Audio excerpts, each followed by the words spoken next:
தோல்வி முடிவல்ல, அனுபவம். வாங்க கதைக்குள்ளார போகலாம்.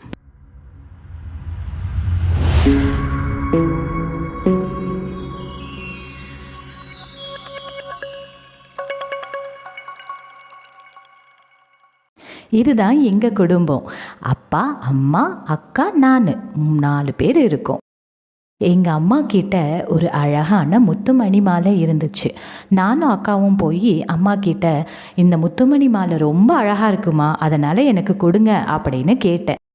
அதுக்கு அம்மா சொன்னாங்க, இல்லை இல்லை, நான் சின்ன வயசுலேருந்தே கஷ்டப்பட்டு ஒவ்வொரு முத்தாக தேடி கண்டுபிடிச்சி கோத்த மணி மாலை இது, அதனால் நான் தரமாட்டேன் அப்படின்னு அம்மா சொல்லிட்டாங்க. உடனே நானும் எங்கள் அக்காவும் இதே மாதிரி முத்துமணி மாலை கோக்கணும் அப்படின்னு சொல்லிட்டு முத்துக்களை தேட ஆரம்பித்தோம். அக்காவுக்கு ஃபஸ்ட்டு நாளே முத்து கிடைச்சிருச்சு, ஆனால் எனக்கு கிடைக்கவே இல்லை. அடுத்த நாளும் அக்காவுக்கு கிடைச்சது, எனக்கு கிடைக்கவே இல்லை.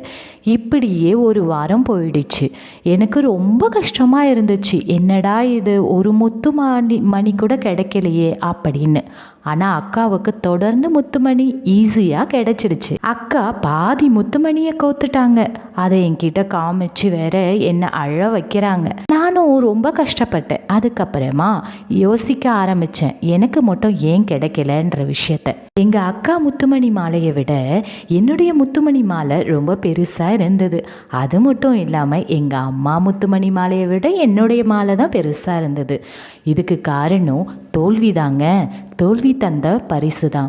இந்த தோல்வியை நான் அட்டன் பண்ணும்போது நான் ரொம்ப கஷ்டப்பட்டேன். தோல்வியை நான் சந்திக்கும் போது ஒவ்வொரு நேரமும் எனக்கு ரொம்ப கஷ்டமாக இருந்தது. அதுக்கப்புறமா தோல்வி என்னை சிந்திக்க வச்சது. சிந்திக்கும் பொழுது தான் முத்துமணி எங்கெல்லாம் இருக்க வாய்ப்பு இருக்குது அப்படிங்கிற சிந்தனையை வளர்த்துக்கிட்டேன். போக போக நான் நல்லா யோசித்து இங்கே முத்து இருக்குமா இருக்காதா அப்படின்னு தெரிஞ்சுக்கிட்டு அதனால தான் தோல்வியை கண்டு துவண்டுறாதீங்க. அந்த தோல்வி உங்களை சிந்திக்க வைக்கும். அந்த சிந்தனையில் நீங்கள் பயணிச்சிங்கன்னா மற்றவங்களை விட நீங்கள் தான் ரொம்ப உயர்ந்த நிலையை அடைவீங்க. நன்றி, வணக்கம்.